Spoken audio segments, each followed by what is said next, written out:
넷째 날 다니엘서 8장 14절에 2300일. 예, 밀러가 이제 아까 같은 동일한 그 원칙들이 있었죠. 네. 심발릭 워드나 심발릭 픽처에 대해서 그 원리를 적용했을 때의 놀라운 예언들을 발견하게 되는데, 특별히 다니엘서 8장 14절에 2300주야를 어떻게 발견하고 그것을 해석하는지, 그리고 천사가 어떻게 도와줬는지에 대해서 공부를 해보도록 하겠습니다. 그래서 2300시간의 예언의 시간에 대해서 공부를 해보도록 하겠습니다. 정확하게 성취된 예언. 윌리엄 밀러는 선지자들이 예언한 사건, 즉 아브라함 후손의 400년간 체류, 이스라엘이 광야에서 방황한 40년, 이스라엘의 포로 생활 70년, 그리고 다니엘이 이스라엘에 할당한 70일회가 정확하게 성취된 것을 살펴보았다. 예, 밀러가 성경을 공부하면서 이스라엘 백성들이 이 광야에서 방황했던 40년, 이스라엘 백성들이 포로로 잡혀가서 70년이 있었고, 그 다음에 이제 돌아왔잖아요. 70년의 생활. 그때 돌아갔던 사람들이 다니엘이었었죠. 다니엘. 그리고 이스라엘이 할당한 70일회가 정확히 성취되는 것을 살펴본 이 윌리엄 밀러는 성경을 연구하면서 결국 앞에 일어났던 모든 일들이 정확하게 성취가 되면 앞으로 남아있는 예언도 어떻게 할 것이다. 성취될 것이다. 예, 반드시 성취될 것이라는 것을 확신했다는 것이죠. 그렇지 않겠습니까? 그래서 특별히 오늘 2300주야를 공부해 볼 텐데요. 이 다니엘서 8장 14절입니다. 그가 내게 이르되 2300주야까지니 그때의 성소가 정결하게 되리라 하였느니라. 예. 여기 보면 성소가 정결하게 되는 날이 있는데, 그 날이 언제가 되면 성소가 정결하게 되나요? 2300주야까지.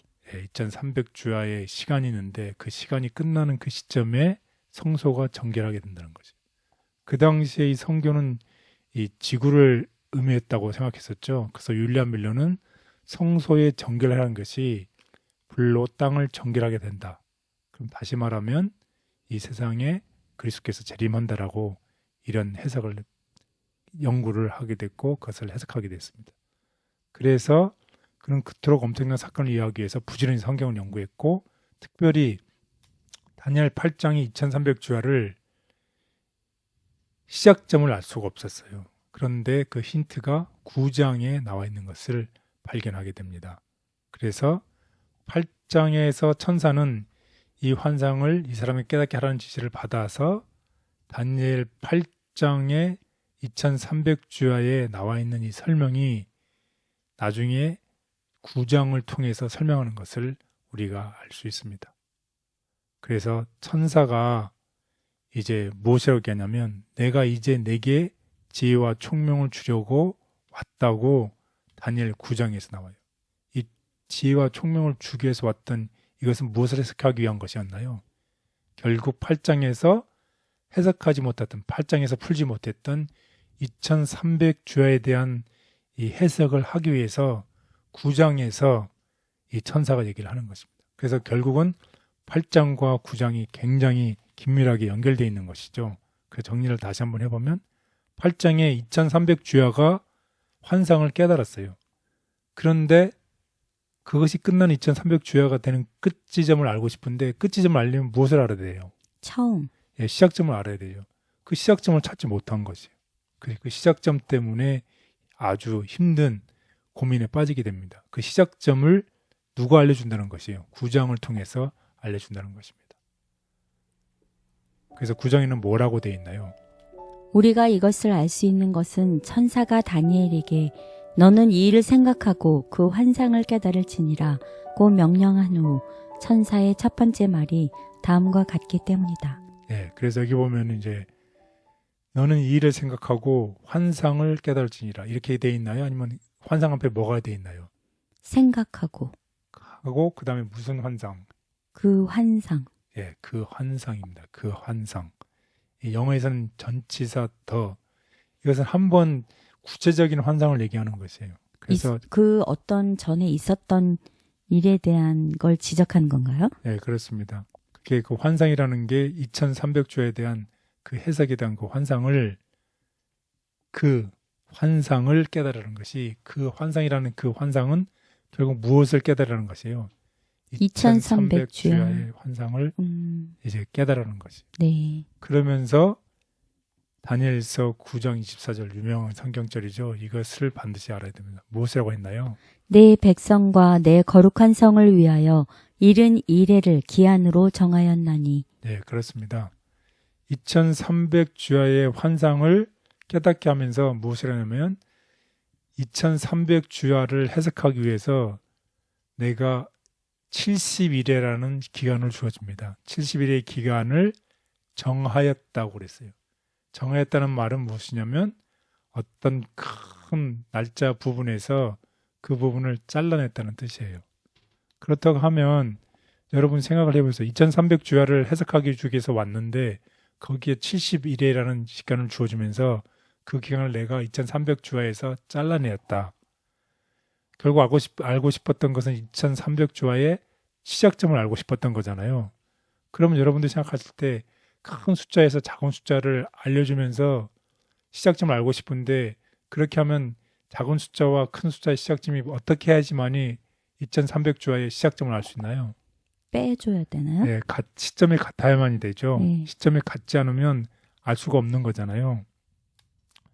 그래서 70일에 490년을 잘라냈는데 어디서부터 잘라냈다는 것인가요? 2301에서부터 70년을 이렇게 잘라냈다는 것이에요. 그래서 70년의 시작점, 71의 시작점을 알려주어요. 그러면 2300주야의 시작점하고 70일의 시작점이 같지 않으면 2300주야를 해석할 수 있을까요? 없을까요? 없어요. 할 수가 없어요. 천사가 네. 와서 2300주야의 환상을 알려주려고 도와주려고 했던 이유는 70년의 시간을 가르쳐주면서 70년의 시작점을 가르쳐준 것이에요. 그럼 2300주야의 시작점과 70년의 시작점은 반드시 어떻게 해야 된다? 같아야 된다는 거죠. 시작점이. 이왕이면 그냥 다 답을 처음부터 알려주셨으면 좋았을 것 같은데. 그래서 다 알려준 거예요. 잘 보시면. 네. 그래서 70일의 시작점이 네. 2300주야의 시작점과 같다는 것이에요. 그래야지만이 이 환상을 해석할 수 있다는 것입니다. 그리고 잘라냈다는 것은 그 부분에서 잘라낸데 첫 부분에서 잘라냈다는 것이에요. 그래서 70일의 시작점을 이제 찾으면 돼요. 70일의 시작점이 어떤 시작점이냐면 예루살렘을 중건하라는 영인 영. 날 때부터. 바로 예루살렘 중건령이 70일의 시작점입니다. 그래서 결국은 70일의 시작점과 2300일의 시작점이 같아야지만이 2300년을 해석할 수 있습니다. 그러면 역사적으로 예루살렘 중건 그 날을 알면 되겠네요. 맞습니다. 바로 그것이 핵심입니다. 아주 엑셀런트. 여기 다시 한번 제가 정리를 해보면 네. 2300일을 알고 싶었어요. 네. 그러면서 천사는 70일에 490일이라는 시간을 주어져요. 그리고 70일의 시작점을 얘기를 해줘요. 그러면 2300주야의 시작점과 70일의 시작점은 반드시 어떻게 해야지만 된다. 일치해야 된다. 시작점이 같아야지만이 2300주야를 해석할 수 있습니다. 예언을 통해 하나님의 시간표를 보여주신 것처럼 재림에 대해서도 알려주셨을 것이라고 생각한 밀러는 2300일 예언의 성취를 예수님의 재림으로 이해했다. 예수님께서 밝히지 않은 재림의 때, 그러나 예수님께서는 당신의 재림의 날과 시간은 밝히지 않으셨다. 그분은 당신이 다시 나타나실 날이나 시간은 자신이 알게 할 수 없다고 제자들에게 분명히 말씀하셨다. 우리 주님께서 나타나실 그날과 시간을 안다고 주장하는 자들이 있다. 매우 열심히 그들은 미래의 시간표를 상세하게 만들고 있다. 그러나 주께서는 그들이 가지고 있는 근거에 대하여 그들을 경고하신다. 인자의 재림의 정확한 시간은 하나님의 오묘이다. 우리의 불완전한 생각에도 하나님께서는 그 사람을 지혜롭게 쓰심을 감사합니다. 하나님께서 우리를 쓰신다고 해서 교만하지 않도록 도와주시고 맡겨주신 일에 하나님 앞에 겸손하게 봉사하며 주님을 따르고 협력할 수 있도록 인도하옵소서. 예수님의 이름으로 기도드렸습니다. 아멘.